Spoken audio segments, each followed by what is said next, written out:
കോഴിക്കോട് നടക്കാൻ പോകുന്നത് കോഴിക്കോട് ദേവസ്വം മന്ത്രി വാസവൻ കോഴിക്കോടുണ്ട്. അദ്ദേഹം കൊയിലാണ്ടിയിൽ കഴിഞ്ഞ ദിവസം ക്ഷേത്രോത്സവത്തോടനുബന്ധിച്ച് ആന ഇടഞ്ഞ സ്ഥലത്ത് സന്ദർശിക്കുന്നുണ്ട്. ആ ക്ഷേത്രം സന്ദർശിക്കുന്നുണ്ട്, മണക്കുളങ്ങര ഭഗവതി ക്ഷേത്രം. ഒപ്പം തന്നെ അതിൽ ദേവസ്വം ബോർഡ് അതിൽ എന്ത് നിലപാടാണ് എടുക്കുക എന്നുള്ളത് ഉൾപ്പെടെ, ദേവസ്വം വകുപ്പ് എന്ത് നിലപാടാണ് എടുക്കുക എന്നുള്ളത് ഉൾപ്പെടെ അറിയാനുണ്ട്. 3 പേരാണ് അതിൽ മരിച്ചത്. ഒരാൾക്ക് ആനയുടെ ചവിട്ടേറ്റിട്ടുണ്ട് എന്നുള്ളത് പോസ്റ്റ്മോർട്ടം റിപ്പോർട്ട് പുറത്തു വരികയും ചെയ്ത സാഹചര്യത്തിൽ ദേവസ്വം വകുപ്പ് എന്ത് നിലപാടെടുക്കുമെന്നുള്ളതാണ് ഇനി കാണാനുള്ളത്. മന്ത്രിയുടെ പ്രതികരണം അതിനൊപ്പം തന്നെ ഉണ്ടാവും. ഒപ്പം തന്നെ കോഴിക്കോട് DCC പ്രസിഡന്റ് വാർത്താ സമ്മേളനം ഇന്നുണ്ട്.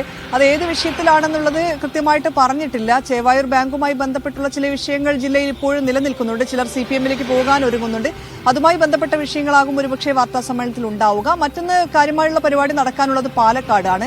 പാലക്കാട് ഇന്ന് കഴിഞ്ഞ ദിവസമാണ് മന്ത്രി കൃഷ്ണൻകുട്ടിയുടെ ചിറ്റൂരിലെ ഓഫീസിൽ വെച്ച് ഓഫർ തട്ടിപ്പിൽ പണം നൽകിയിരുന്നു എന്ന് ചില സ്ത്രീകൾ പറഞ്ഞിരുന്നത്. അതിന്റെ അടിസ്ഥാനത്തിൽ BJP ഇന്ന് കൃഷ്ണൻകുട്ടിയുടെ ഓഫീസിലേക്ക്, ചിറ്റൂരിലെ ഓഫീസിലേക്ക് ഒരു മാർച്ച് നടത്തുന്നുണ്ട്. അതായിരിക്കാം ഒരുപക്ഷെ ഇന്ന് പാലക്കാട് നടക്കാൻ പോകുന്ന ഏറ്റവും പ്രധാനപ്പെട്ട ഒരു പരിപാടി, അല്ലെങ്കിൽ മറ്റൊരു രീതിയിലേക്ക് നീങ്ങാൻ പോകുന്ന, ഒരു വാർത്തയിൽ നിറയാൻ പോകുന്ന ഒരു പരിപാടി എന്ന് തോന്നുന്നു.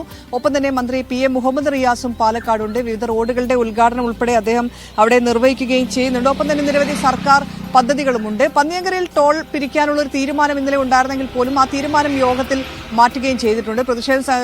ടോൾ പിരിക്കുകയാണെങ്കിൽ, പ്രദേശവാസികളിൽ നിന്ന് ടോൾ പിരിക്കുകയാണെങ്കിൽ പ്രതിഷേധം നടത്താനായിരുന്നു തീരുമാനം. എന്നാൽ ആ തീരുമാനത്തിൽ നിന്ന് പിന്നോട്ട് പോയിട്ടുണ്ട്. ഇനി അതൊരു ചർച്ചയിൽ ശേഷം മാത്രമേ അങ്ങനെ ടോൾ പിരിക്കണമോ എന്നുള്ളൊരു കാര്യം ഉണ്ടാവുകയുള്ളൂ.